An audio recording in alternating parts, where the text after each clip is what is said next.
Luna, ne znam što da odgovorim roller traku.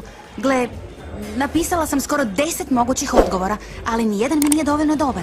Slušaj, jedan je, bolje da se nastavimo dopisivati. Drugi, nisam spremna upoznati te. Treći, mislim da je virtualno prijateljstvo bolje. Dobro, i četvrti, ne gubi vrijeme, djeluj. Da on djeluje? Ne, Nina, djeluj ti. Gle, ne gubi vrijeme na pisanje svega toga. Moraš nešto poduzeti prije nego bude kasno. Ne smiješ prokockati priliku, Nina. Da, razmislit ću, ali sumnjam u to. Da, a moraš razmisliti o tome želiš li se rolati.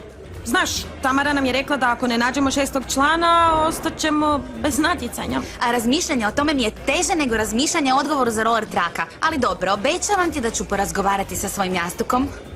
Dobro. Što je? Što tražiš? Trebaš pomoć? Da. Ma, tražim USB koji mi je posudio Simon, ali ne mogu ga pronaći. Nina? Što je? Nina, nema ga.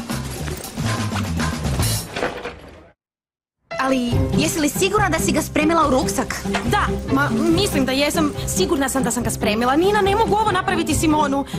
On mi ga je posudio da mu mogu reći svoje mišljenje u vezi nove pjesme s kojom planiraju nastupati. Ne znam gdje je. Mislim da nam tvoje gubljenje USB-a nešto govori.